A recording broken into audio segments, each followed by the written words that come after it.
Cavalcade of America, presented by DuPont, maker of better things for better living through chemistry.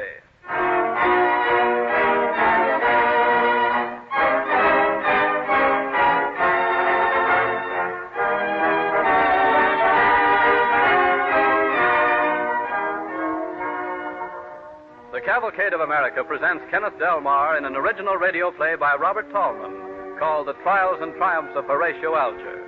Horatio Alger struck an authentically American note in popular fiction, and to millions of youthful readers in this country, his writings represented a fundamental trait in the American character, the will to succeed. In support of Kenneth Delmar as Horatio Alger are the Cavalcade Players. Our orchestra and the original musical score are under the direction of Don Voorhees. DuPont, maker of better things for better living through chemistry, presents Kenneth Delmar as Horatio Alger on the Cavalcade of America.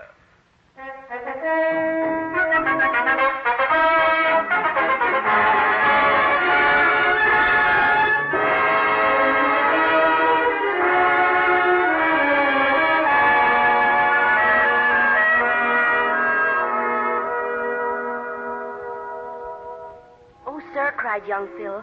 I swear to you it was not I who took the money.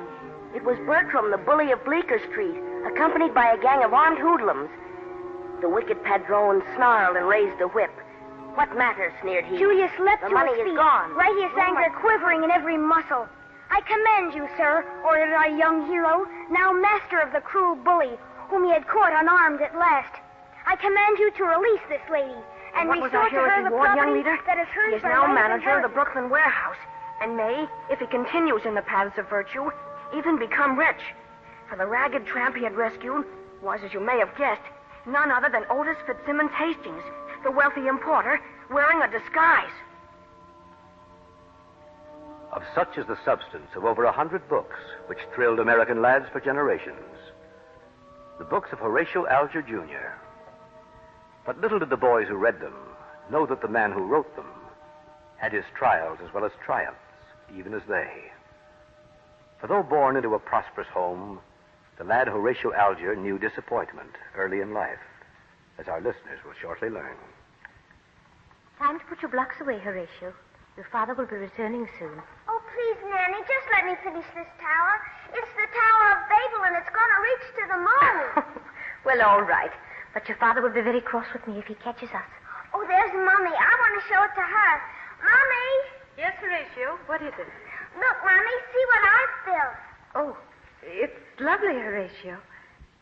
Miss Cunningham, Yes, Mrs. Alger. where did these blocks come from? Oh, Mrs. Alger, I know the Reverend Mr. Alger forbade it, but I couldn't bear to see the little lad fretting without proper toys to play with. So I brought them in. I'm glad you did, Miss Cunningham.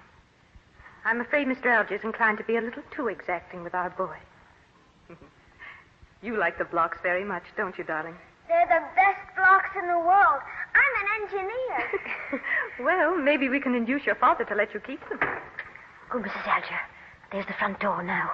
We'd better hide the blocks. No, Miss Cunningham. This time we stand our ground. Well, good evening, my dear. Good evening. Evening, governess. Good evening, sir. Father, look. I'm building the Tower of Babel. It's going to reach clear to the moon. What's this? Miss Cunningham, what's the meaning of this? Why isn't the lad at his studies? Well, Mr. Alger, sir, I thought... It was my idea, Horatio. The lad can't have all studies and no play. It's not human. So you call this the Tower of Babel, do you, Horatio? Yes, and it's really going to reach to the moon, Father. You'll see. Yes, we shall see about that. Father, please. There. Sic transit gloria mundi. Thus pass away the vanities of this world. Build your mind. Learning is a structure no man can demolish. My beautiful tower. You've torn it all down. It's cruel, Horatio. That's what it is. Why can't you let our child have any pleasure? Not foolish pleasures. He may build, but not with blocks, the cathedral of the mind, a great cathedral. If this happens again, I shall forbid you to see our son. Forbid me to see my own son. Oh, you're monstrous. I can't bear it. Go to your room, my dear. Most unseemly. Now, Miss Cunningham, here are Horatio's exercises for tomorrow. You will see that he applies himself diligently. More Plato, Mr. Alger? Yes. It's to be memorized both in the Latin and the original Greek. Mr. Alger, I'm afraid you better get another governess for little Horatio. Why, what's the trouble? Aren't you well treated here? Yes, sir, I am. But I was employed to raise a child, not a pulpit.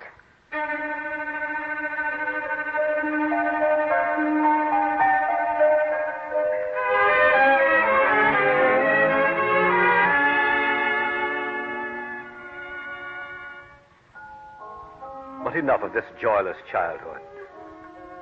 The lad's long hours of study were not entirely unrewarded, as we shall see. We next meet Horatio as a student of a great university. He's calling on a young lady in Boston, Massachusetts. Patience, I couldn't wait to tell you the news. My essay has won the Harvard contest. Oh, I'm so glad for you, Horatio. Oh, now you'll be able to go to Europe for your summer vacation, as you'd hoped. Well, I may not be going this summer, Patience. Oh, but you were looking forward to it. Why, I thought that was why you were so anxious to win the prize money. Oh, I found a much better use for the money. Well, tell me about it. Well, you know old Thurstone, who keeps the house where I lodge? You didn't let him wheedle the money out of you. Oh, you're so trusting, Horatio. Can't you see he's a ne'er-do-well? Patience, you don't understand him. He needed the money more than I do. Oh, but this was your chance, Horatio, to prove to your father that you're meant to be a writer and not a minister. Oh, I can prove that right here at home. I'm working on a book now. And what's more, a publisher in New York has agreed to buy it. Oh, why, you didn't tell me you were writing a book, Horatio. Well, it's a book for boys. It's not exactly literature, Patience. Oh, I see. But I'm not doing it just for the money. It teaches a fine lesson, I think. It's about a boy who, though he was cruelly driven from home, endured his hardships with fortitude and won through in the end. Well, that doesn't sound very original, Horatio. Oh, I need to learn more to be a really good writer, of course. But in the meantime, I can pick up a living writing these stories for boys. Would you be willing to marry a struggling writer, Patience? Why, yes, Horatio. Yes, darling. Of course I would, if it's you.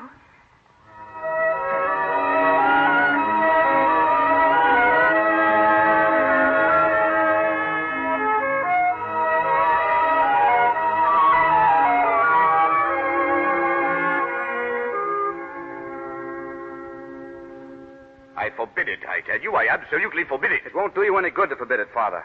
Patience and I both want to be married, and I'm not suited to be a clergyman anyway. You don't know what you're suited for. As for young Miss Stiers, I'll see to it that her parents take action to restrain her from this folly as well. She won't listen if they do. No matter. She's underage. Marriage can be prevented at any rate. Father, you wouldn't do that. You see whether I would. Very well. Then I'm through with trying to please you any longer. From now on, I'm on my own. I shall devote my life to becoming a great author. Patience will wait for me. I know. You, a great author. You who can't open your mouth without uttering some nonsensical platitude. I suppose you call this rubbish. The Young Miner. Or Tom Nelson out west. I suppose you call this the work of a future great author. Well, at least it states certain eternal moral truths. How honesty and perseverance were rewarded with success. Style is something that can be learned. I'll go to Paris and study with the masters. Victor Hugo and all the great men of the Bohemian school. Ah, now we learn your true motive. You hope by becoming a bohemian, by emulating the sinful lives of those who have succeeded in the shameful modern school, you too can gain distinction. Well, you can't. Throwing away your soul won't give you a clever mind. I should know better than anyone. I tried to educate you. But even as a child, you preferred to play with blocks.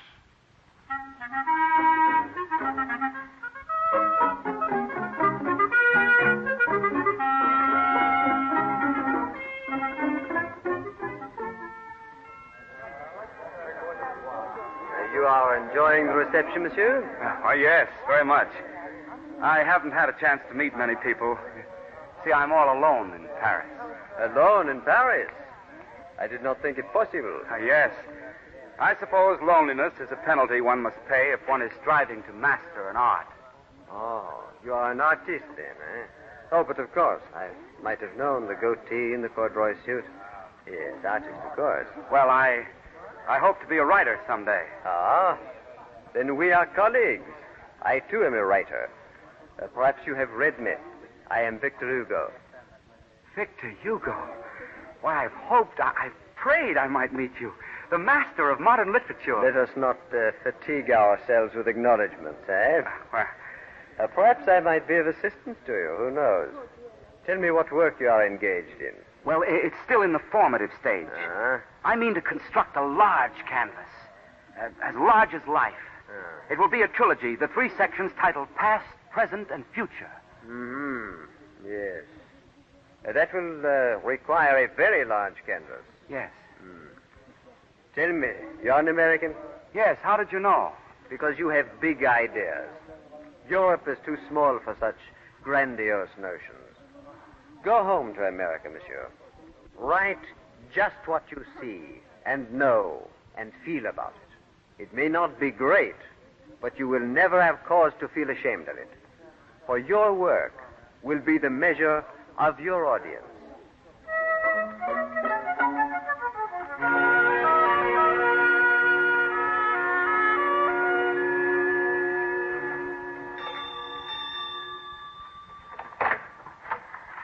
Why, Mr. Alger, when did you get home to America? Just a few days ago, I came straight here, Mrs. Stiers. How is Patience? She's ill, Mr. Alger. Very ill. What? Come, I'll take you to her. Ill? But what is it? It was a fever. It came suddenly. She kept asking for you. Why didn't someone write me? Well, it's all right now. Don't stay too long, Mr. Alger. She must save her strength. Yes, I know. Thank you, Mrs. Stiers. Patience. Horatio. Oh, it is you at last. I'm home for good, dear. You must get well quickly. Horatio, if I shouldn't get well. What are you talking about? Well, I might not. You never can tell. Oh, it's so good to see you. I thought I mean, your father said. What did Father say? Oh, it doesn't matter now. You're here. Tell me about Paris, and are you a writer yet? Not yet, dear. No, not yet. I have to make a living, you know. I signed a contract with a publisher to write a few books for boys. When I get that money, I'll be able to start my real novel. Oh, it'll be great. I know it will. I only wish... What do you wish, dear? Oh, I just wish... You're tired, aren't you? No, don't go, not yet. Just sit here with me for a while. Listen to me, my dear. I must leave you for a short time. Duty calls me to New York, but I shall be back. And you'll be proud of me. And then I'll never leave you again. Say that again. Just like that. I'll never leave you again.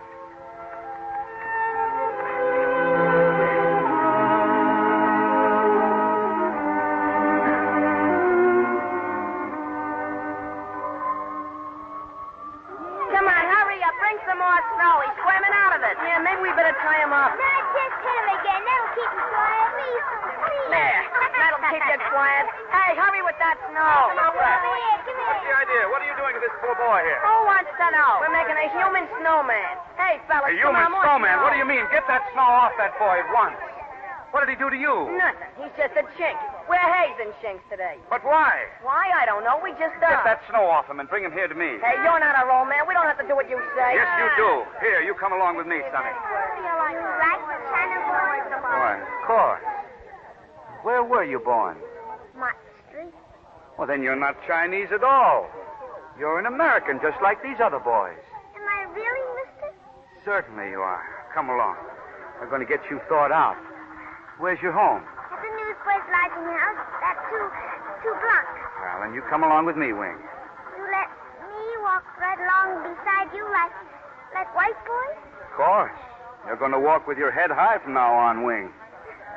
Now then, tell me about this newsboys' lodging house. Oh, it's fine home. Cost 3 cents lodging, 6 cents food every day. Much expensive. Why you no come live with us? You smart learn us from books. I'm afraid they wouldn't let me live there, Wing. I'm too old. Mr. O'Connor let you stay, you see. All right, Wing, we'll see. If Mr. O'Connor will let me, I'll stay and teach you boys. That's a promise. You no tease, poor Wing, mister. No, I really mean it. I'll tell you a secret, Wing. I've always wanted a son of my own, but, well, I guess I never will have one now. Why? Well, the lady I loved, she went away, you see. Mother of Wing, she go away too. Wing have no father. Well, Wing, if you'd like it, I'll be your father. Like rich boy's father, buy me shoes? Shoes and anything else you want, Wing. I think we're both going to be a lot happier from now on.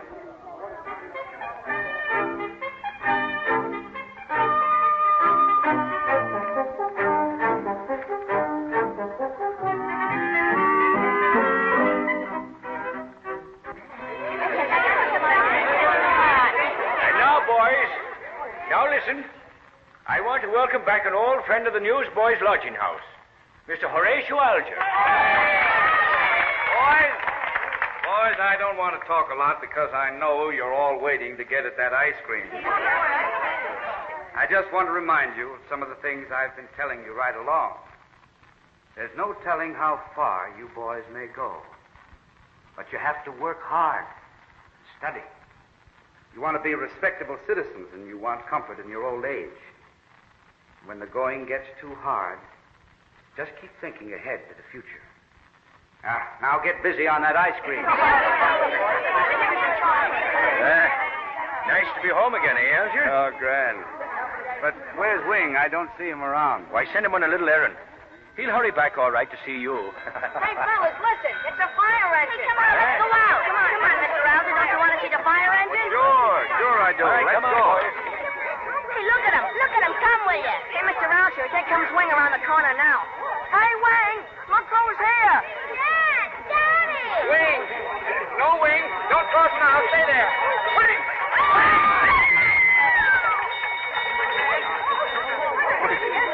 Oh, my son. Poor little boy. It hurts very much. Shouldn't have happened. You stay home now.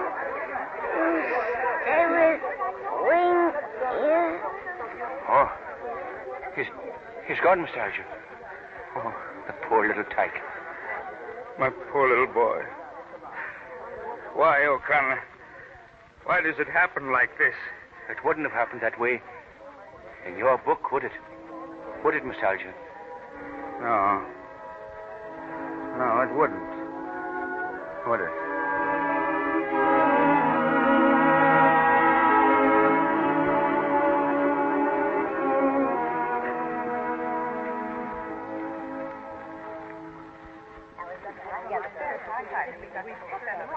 Ladies of Worcester, we've called this meeting to consider the books of Horatio Alger.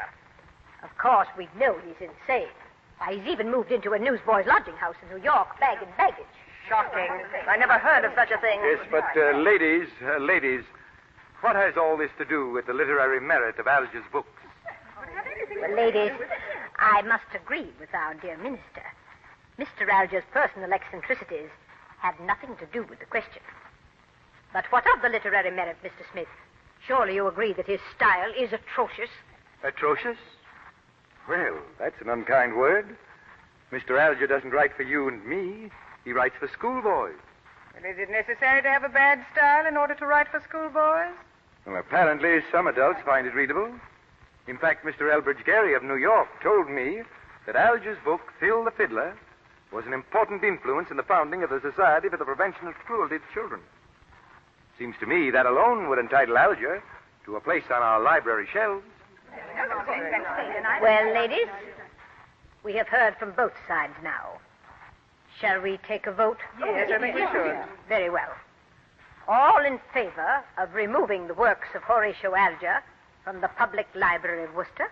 Aye. Opposed? No. The motion is carried.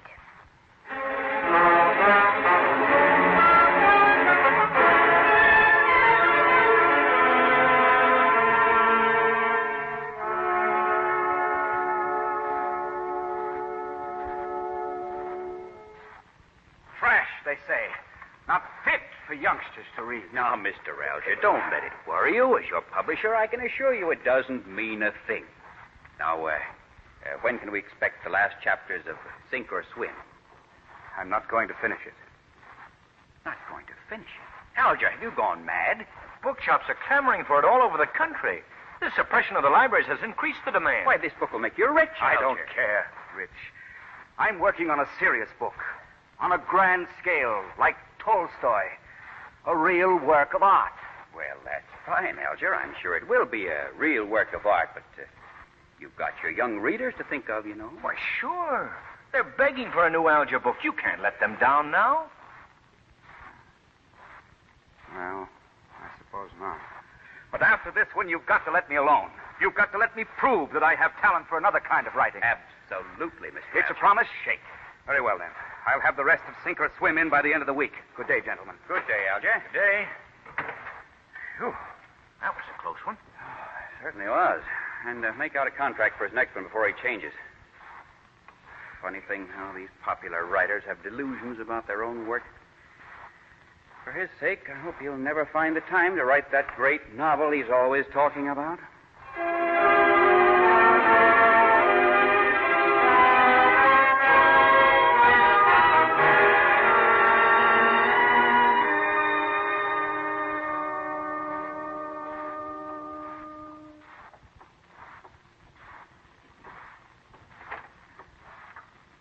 A visitor to see you, Mr. Alger. Your sister. Come in. Come in. Just a few minutes, ma'am. He's old and tired. Yes, I remember. I brought you a few books, Horatio. Thank you. It was good of you to come, sister. We never saw much of each other in our lives for brother and sister, did we, Horatio? And I guess now... And now I'm dying. No, I can't die now. Still haven't written my book. There's still time, maybe. I write fast, you know. If I could just...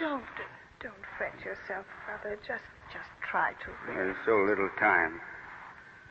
That's the trouble. There wasn't enough time. I know. Over 100 books. Not time for the one book I really wanted to write. It's taking shape already in my mind. Heroic and compassionate. I can still write it. Can't I, sister? Yes. Yeah, of course I can.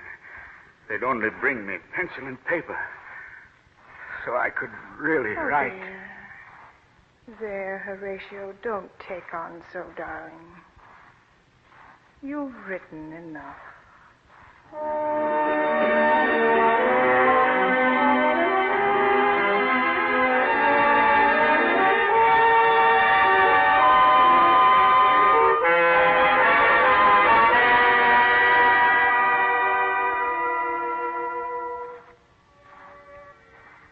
Horatio Alger never wrote half enough for the boys who read his books. And to the arguments of those who condemned him, history has a ready rebuttal. Against the charge that his rags to riches formula was not true to life, there stands a scroll of immortal biographies in the American scene. For while Horatio Alger wrote, Thomas A. Edison was selling newspapers. Charles M. Schwab was driving a hack. And the late, great John D. Rockefeller was out of a job.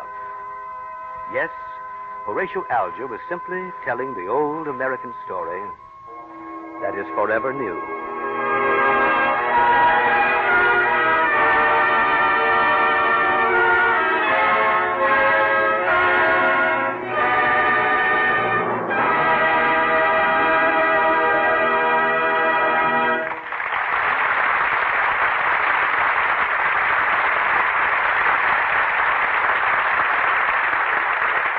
The Cavalcade of America thanks Kenneth Delmar and the Cavalcade players for their performance of the story of Horatio Alger. And now DuPont brings you news of chemistry at work in our world. Chemistry may be thought of as a shortcut. Much of the research undertaken in DuPont laboratories is a search for quicker, more efficient ways of doing something or making something.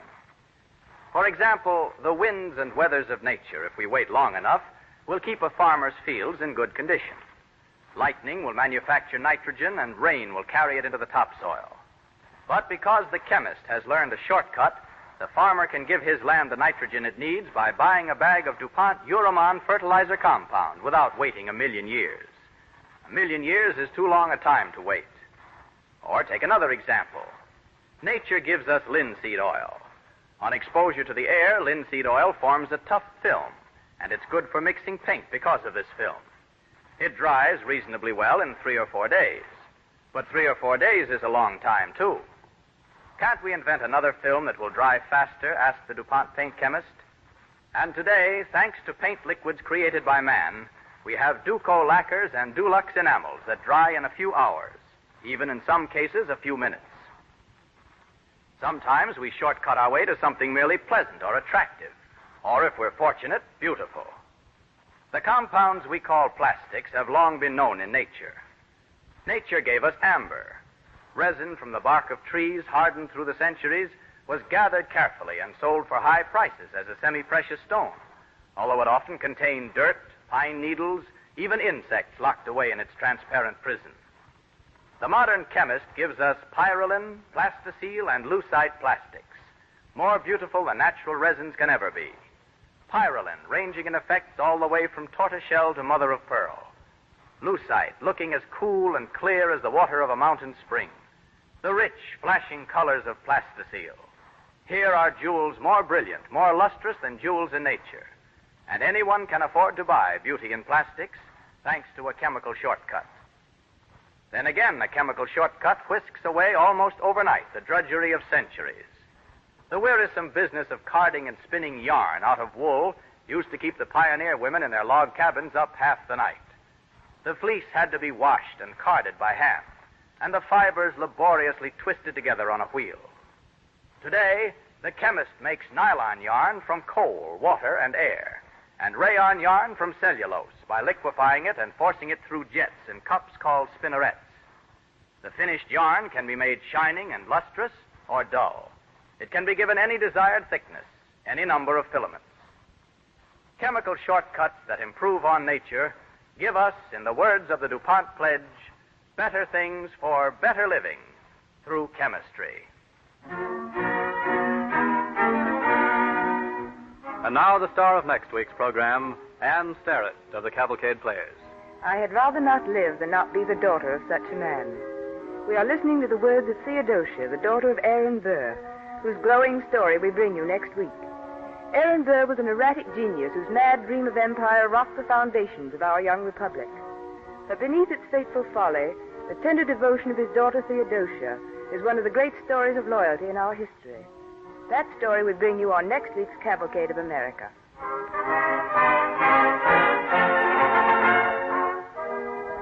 Our Cavalcade play was based on the book Alger, a biography without a hero, by Herbert R. Mays, published by the Vanguard Press. On the Cavalcade of America, your announcer is Clayton Collier, sending best wishes from DuPont.